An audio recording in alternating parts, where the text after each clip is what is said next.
కాక. కూడి వచ్చిన సంఘ బిడ్డలకి, దైవదాసులకి, పెద్దలకి అందరికీ యేసు వేరట వందనాలండి.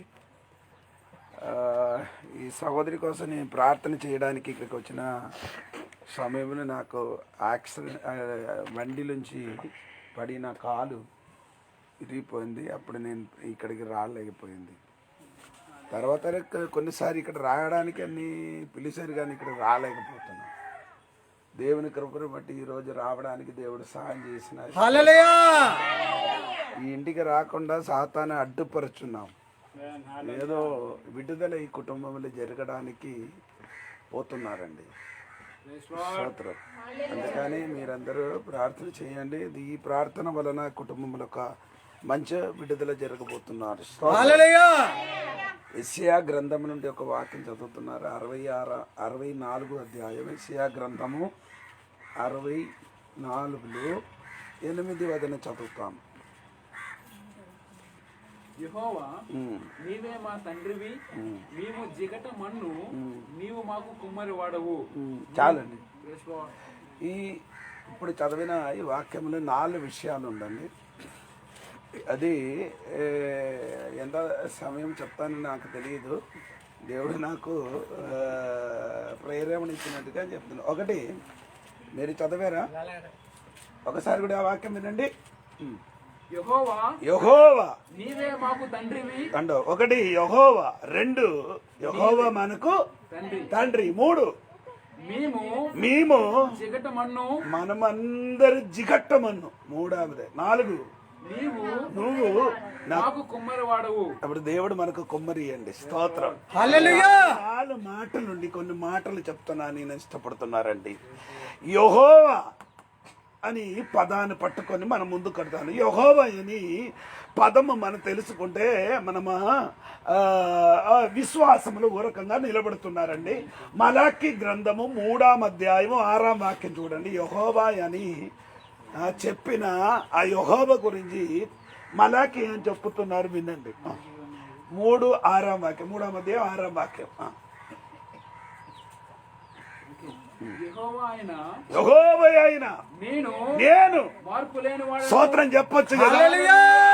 యెహోవాకేం లేదు, మనకేముంది? స్తోత్రం. మార్పు లేని వాడు. తర్వాత చూడండి.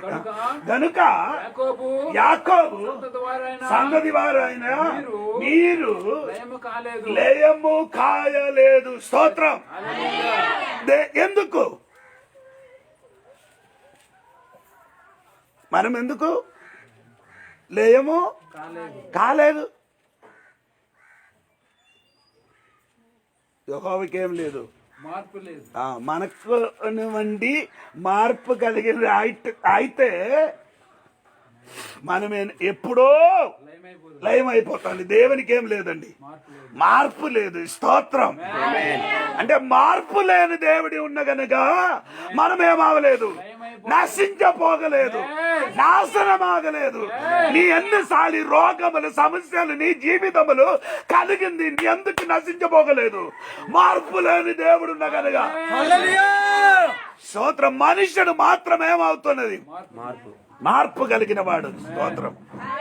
అది ఇంకా యాకోబు చెప్పిన మాట కూడా నీ వినండి. యాకోబు పత్రిక 1 అధ్యాయం 17వ వాక్యం. యాకోబు పత్రిక 1 అధ్యాయం 17వ వాక్యం వినండి.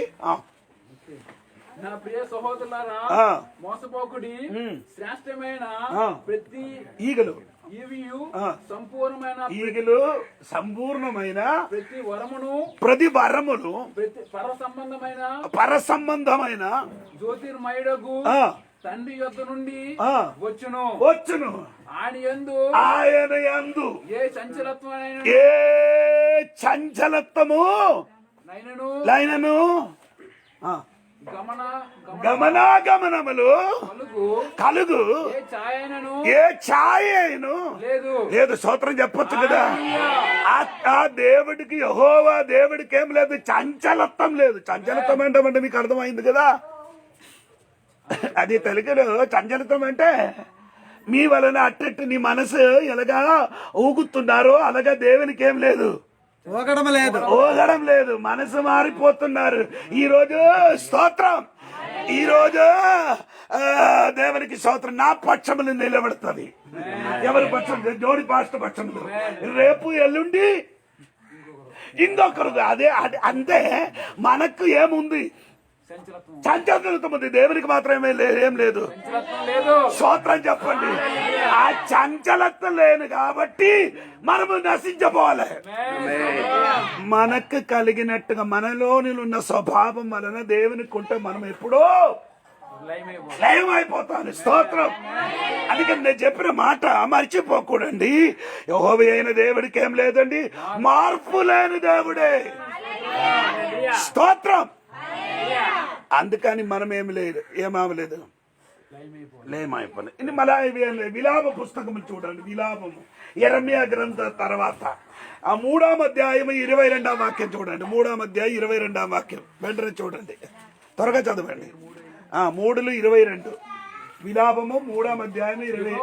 యెహోవా కృపగలవాడు, ఆయన వాత్సల్యత ఎడతెగక నిలిచినది కనుక మనము అయ్యో స్తోత్రం. ఆయనకి మార్పు లేదు, అందుకని మనం ఏమవలేదు, నిర్మూలము కాలేదండి. స్తోత్రం చెప్పొచ్చు కదా. ఈ సంవత్సరములు నీ జీవితములు ఎన్ని శోధన వచ్చింది, ఎన్ని వేదన కలిగింది, ఎందుకు నీ నిర్మూలం అవలే? యెహోవా అయిన దేవుడు మార్పు లేని దేవుడు. స్తోత్రం. దేవుడు మార్పు లేదు. మనకు మార్పు ఉందండి. మనసు ఈరోజే ఆనంద్ పాస్టర్ గారి తోడుగా ఉండాలని చెప్తాను. రేపు ఎల్లుండి తర్వాత ఇంకొక పాటలో తప్ప వెళ్ళిపోతాను. అది మార్పు చెందినవాడు. కానీ దేవునికి ఏం లేదు. ఎబ్రీ పత్రిక 13:8 నీకు అందరికి తెలిసిన యేసుక్రీస్తు నిన్న నేడు నిరంతరము ఏకరీతిగా ఉన్నవాడు. హలో జీవించిన కదా. చదవండి. ఎబ్రీ పత్రిక 13:8 యేసుక్రీస్తు నిన్న నేడు ఒకరే.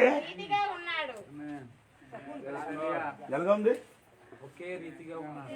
ఎప్పుడు అంటే నిన్న నేడు ఎప్పుడు కూడా ఎల్లప్పుడు ఏం లేదు ఆయనకి, మార్పు లేదు. నిన్న ఎలాగుంది, ఈ రోజు కూడా ఎలాగుంది. స్తోత్రం. మనం ఈ రోజు ఎలాగుంది, రేపు మారిపోతుంది. కానీ యేసయ్యకి మాత్రము గట్టిగా స్తోత్రం చెప్పాలండి. స్తోత్రం. అందుకే దేవుడికి ఏం లేదు, మార్పు లేని దేవుడు. అందరూ చెప్పాలి, మార్పు లేని